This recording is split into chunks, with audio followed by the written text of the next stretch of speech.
साथियों नमस्कार। एक बार फिर हम आपके सामने अपनो प्रदेश राजस्थान में आप सभी का स्वागत है। मुख्यमंत्री बने भजन लाल 27 दिनों के बाद मंत्रिमंडल कैबिनेट का हुआ गठन, लेकिन कैबिनेट मंत्रियों को नहीं मिल पाए थे विभाग। आखिरकार शुक्रवार 5 जनवरी 2024 को ये वो पल वो घड़ी जिसका मंत्रियों को रहता है बेसब्री से इंतजार, और उनके समर्थकों को भी अपने मंत्रियों व विधायकों को कौन सा मिला प्रभार, उसको लेकर चर्चाएं जोरों पर कई दिनों से चल रही थी, जिनको लग गया है अब पूर्ण विराम।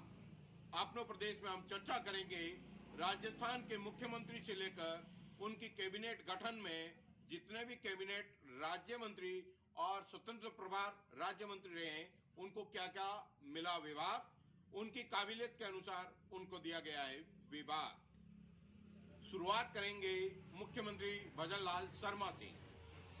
आप ये सोचिए कि मुख्यमंत्री होते हुए उनके पास विभाग आया है कार्मिक विभाग, आबकारी विभाग, गृह विभाग, आयोजना विभाग, सामान्य प्रशासन विभाग, नीति निर्धारण प्रकोष्ठ, मुख्यमंत्री सचिवालय, सूचना जनसंपर्क विभाग और भ्रष्टाचार निरोधक विभाग।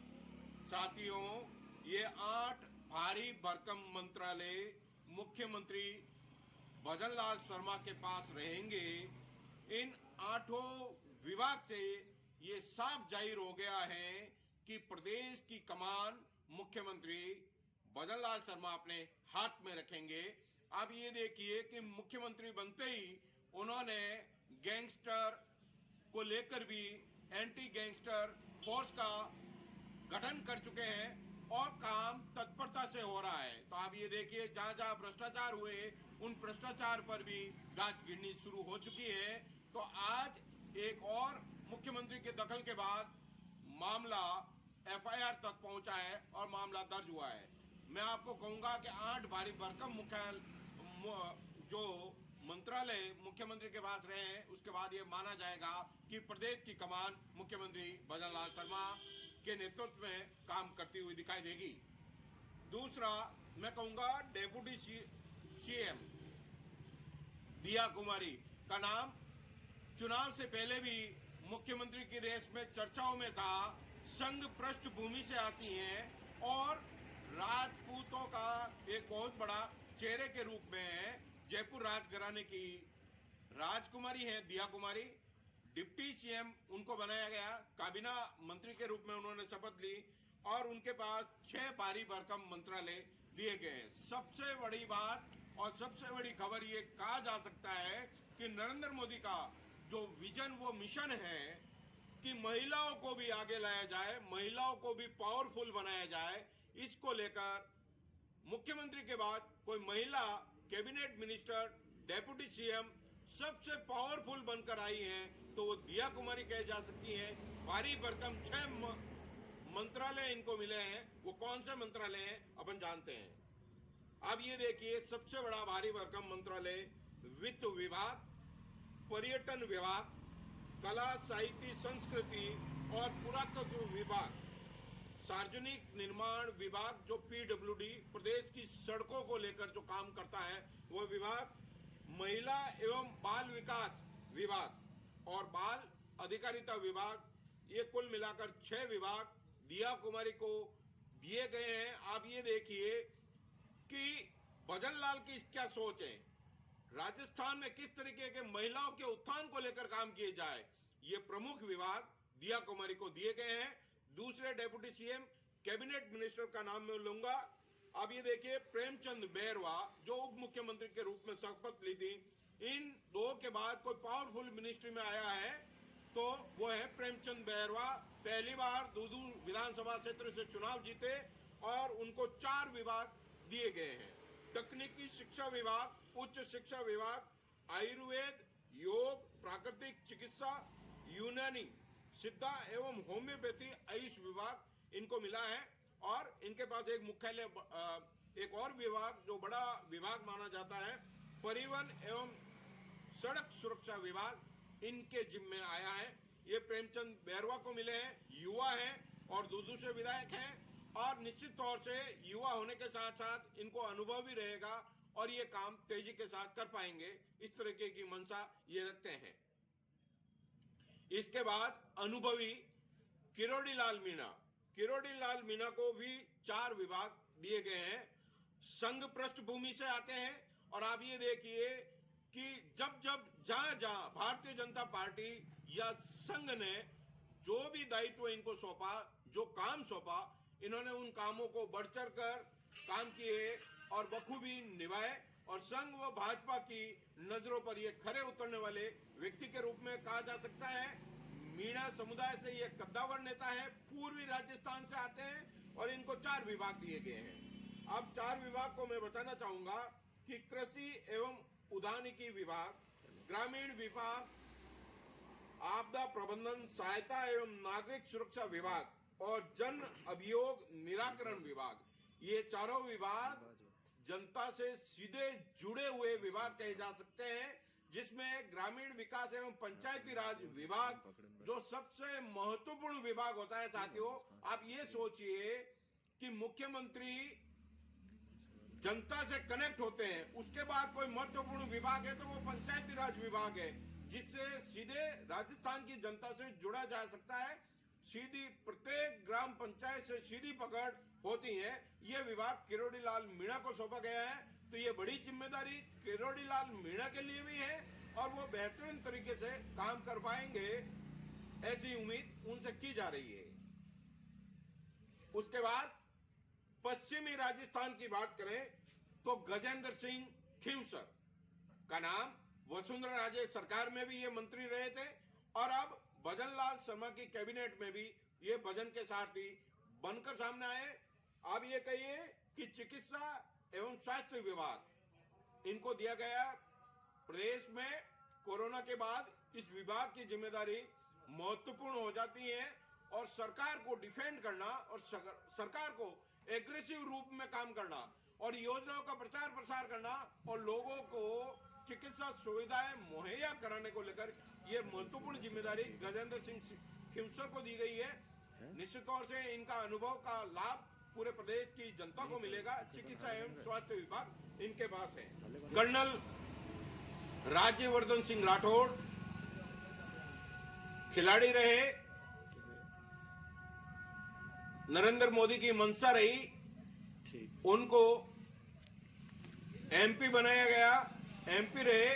सूचना प्रसारण मंत्रालय का केंद्रीय प्रभार इनके पास रहा भारत सरकार का।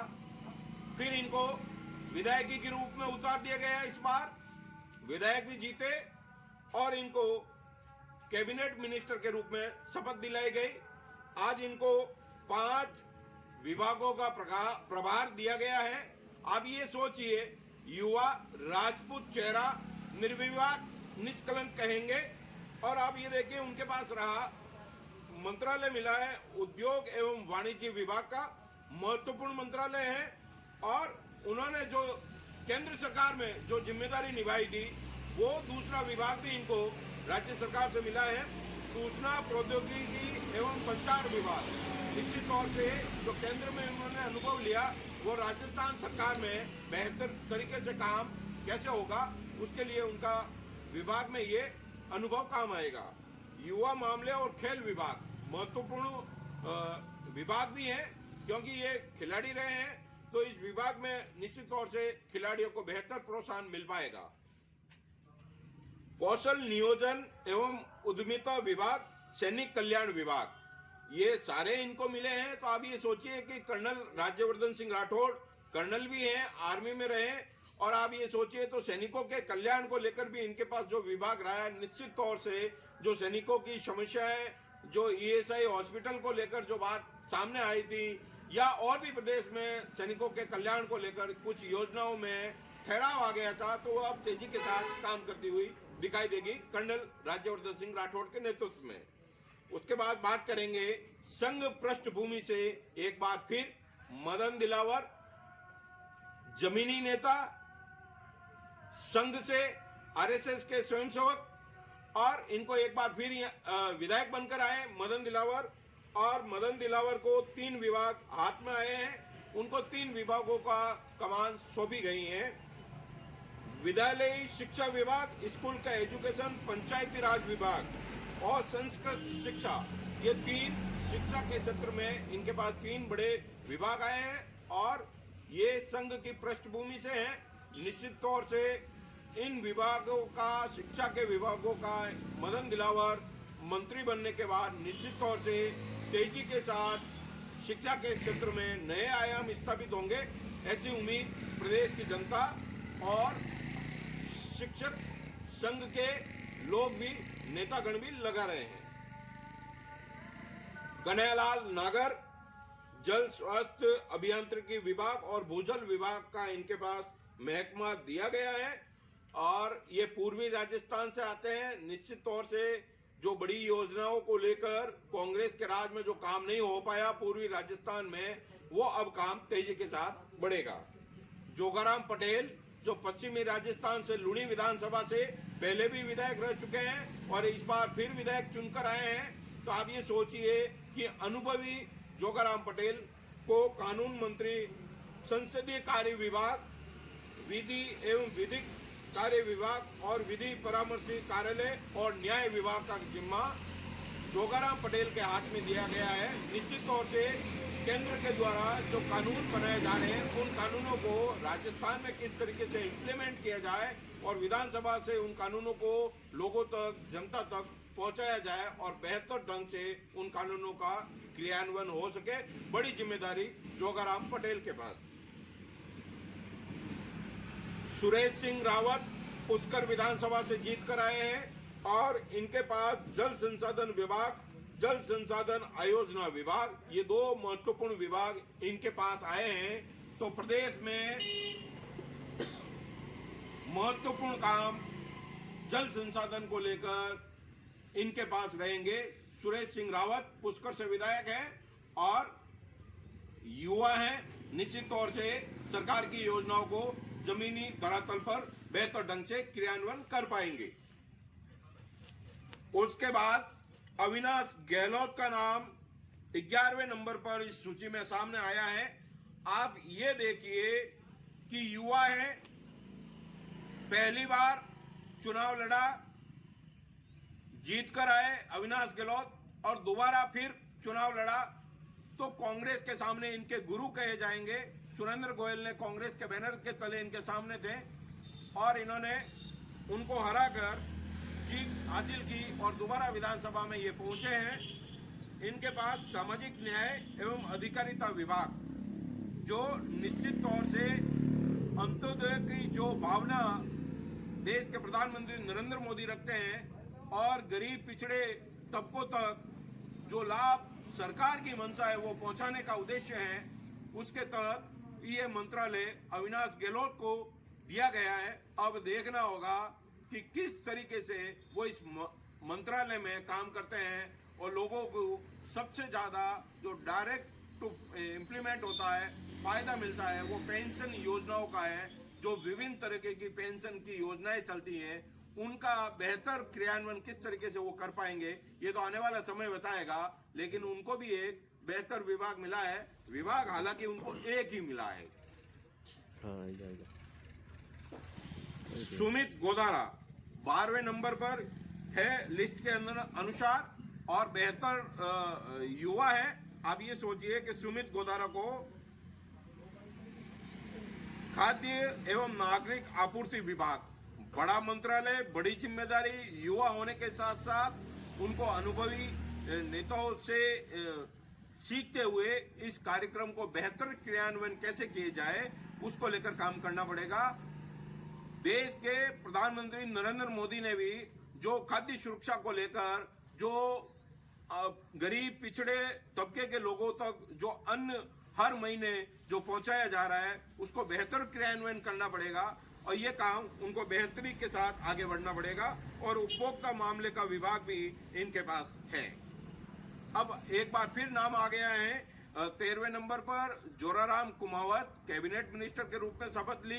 पाली जिले से ये दूसरे विधायक हैं जो कैबिनेट मंत्री के रूप में बने। इनके पास आज मंत्रालय, 3 मंत्रालय इनके पास, भारी भरकम मंत्रालय कहूँगा।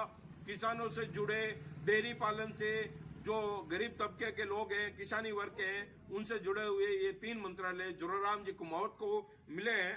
पशुपालन एवं डेयरी विभाग, गोपालन विभाग और देवस्थान विभाग, ये 3 मंत्रालय जोराराम कुमावत को मिले। निश्चित तौर से पाली जिले की जिस तरीके की भौगोलिक संरचना है और यहाँ पर ग्रामीण परिवेश में लोग निवास करते हैं, किसानी वर्ग के लोग हैं, डेयरी और पशुपालन का काम भी होता है, तो इनको सबसे ज्यादा फायदा जिले के इन लोगों को भी मिलेगा और प्रदेश के अंदर जोराराम कुमावत को काम करने का ये मौका मिलेगा।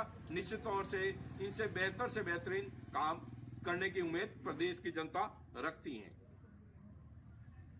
बाबूलाल खरांडी, जनजातीय क्षेत्रीय विकास विभाग और गृह रक्षा विभाग। बाबूलाल खरांडी एक आदिवासी अंचल से आते हैं। आप ये देखिए कि एक विधायक रहा, उनका मकान आज भी कच्चा मकान कह सकते हैं, केलुपोस मकान कह सकते हैं। आप ये सोचिए, इससे साफ झलकता है कि वो एक संघ पृष्ठभूमि से है, ईमानदार छवि है उनकी, गरीब तबके, पिछड़े तबके, आदिवासी बाहुल से आते हैं। और आज भी जाकर देखिए, उनका मकान कच्चा मकान है। पूर्व भाजपा के प्रदेश अध्यक्ष भी वहां पर उनका घर का गए थे और घर देखा था उन्होंने खुद ने कहा था कि निश्चित तौर से इस तरीके के अनुभव जब पार्टी के सामने आते हैं तो ये एक सुचिता का अनुभव होता है कि निश्चित तौर से कहीं ना कहीं ये ऐसा भारतीय जनता पार्टी में ही हो सकता है कि इस तरीके के लोगों को भी आगे बढ़ाया जाए राजनीति के क्षेत्र में। इनके पास मंत्रालय की बात मैं कर चुका हूं। जनजातीय क्षेत्रीय विकास विभाग जो आदिवासी बहुल के लिए है, तो निश्चित तौर से ये बेहतर ढंग से समझते हैं, उनके दर्द को जानते हैं, क्या उनके विकास की गंगा में किस तरीके से भागीरथी प्रयास करेंगे, ये तो आने वाला समय बताएगा। लेकिन ये इन्होंने दर्द देखा है तो निश्चित तौर से काम होगा। और गृह रक्षा विभाग का इनके पास काम, एक महत्वपूर्ण जिम्मा बाबूलाल खरांडी के पास रहा है। हेमंत मीणा, आदिवासी बहुल, राजस्व विभाग व उपनिवेशन विभाग, ये 2 विभाग महत्वपूर्ण विभाग इनके पास आए हैं। हेमंत मीणा के पास युवा है, निश्चित तौर से बेहतर ढंग से काम कर पाएंगे। राजस्थान के अंदर जिस तरीके से जमीनों के बंटवारों को लेकर सालों दर साल, पीढ़ियां दर पीढ़ियां भटकती रहती हैं और उनके जमीनों के विवादग्रस्त फैसले वो सुलझा नहीं पाते हैं, तो मैं कहूंगा कि युवा हैं, दर्द समझते हैं जनता का, गरीबों का, उनके लिए बेहतर कल्याण के लिए फास्ट निर्णय कैसे हो पाए, लोगों को राजस्व मामलों में बेहतर ढंग से निपटारा मिले, इसकी उम्मीद हेमंत मीणा जो मिनिस्टर बने हैं, वो प्रभार मिला उनको, निश्चित तौर से प्रदेश की जनता ये उम्मीद लगाए बैठी है कि एक ऐसा मंत्री आए और हमारे राजस्व मामलों का बेहतर ढंग से निपटारा कर पाए।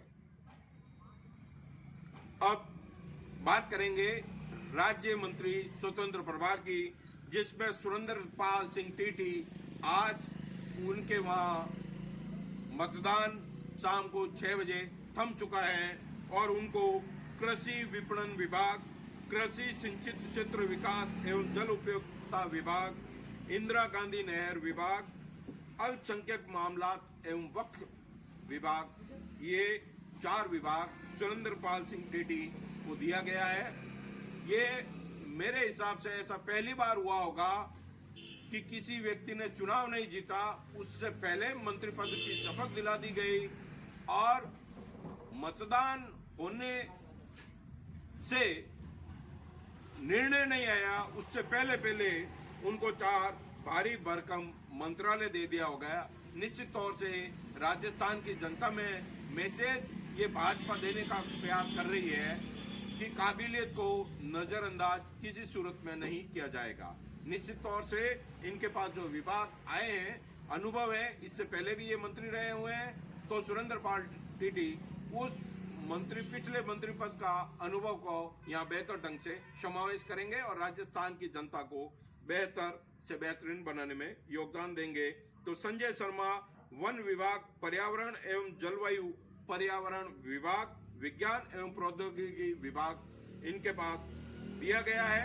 निश्चित तौर से संजय शर्मा के पास वन विभाग होने से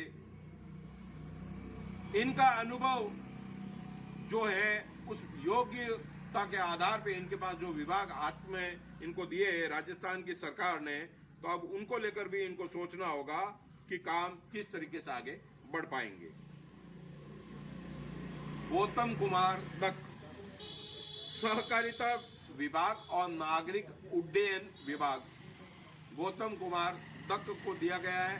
सहकारिता विभाग बहुत बड़ा विभाग है, जहां डायरेक्ट सीधा किसानों से जुड़ा हुआ ये विभाग है और किसान अंतर्गत जो भी काम होते हैं वो इस सहकारिता विभाग के अंतर्गत काम होते हैं। तो आप ये सोचिए कि ये बड़ी जिम्मेदारी युवा होने के नाते इनके पास मिली है।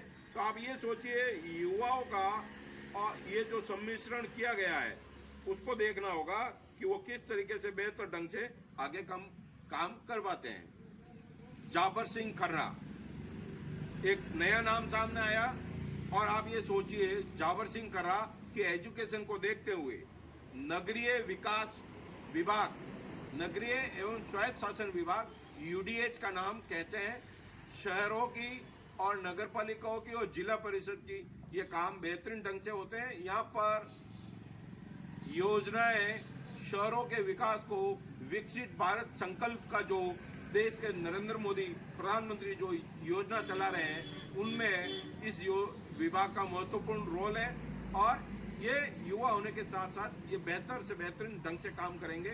जो कई बार आपने सुना होगा कि सरकारों के अंदर जब पट्टे बनते हैं और उन पट्टों को लेकर बड़े विवाद भी खड़े होते हैं, तो आप ये सोचिए उन विवादों से बचते हुए जाबर सिंह खर्रा को नगरीय एवं स्वायत्त शासन विभाग में बेहतर से बेहतरीन ढंग से काम करना होगा। पिछली सरकार की कमियों को सबक लेते हुए आगे बढ़ना चाहिए। आप ये देखिए हीरालाल नागर को ऊर्जा विभाग का दर्जा मिला है। ऊर्जा विभाग एक महत्वपूर्ण विभाग है और इसमें ये बेहतरीन ढंग से कैसे काम कर पाएंगे, क्या बिजली की दरों को किस तरीके से रोकथाम पाएंगे या बढ़ाना पड़ेगा, ये तो बड़ा, क्योंकि सीधी आप ये सोचिए कि प्रदेश के 8 करोड़ की जनता का सवाल है और ये इसमें कैसे बेहतरीन ढंग से काम होगा ये वक्त बताएगा। राज्य मंत्री ओटाराम देवासी, पंचायती राज विभाग, ग्रामीण विकास विभाग, आपदा प्रबंधन सहायता एवं नागरिक विकास विभाग, पंचायती राज विभाग भी ओटाराम देवासी के पास पहुंचा है।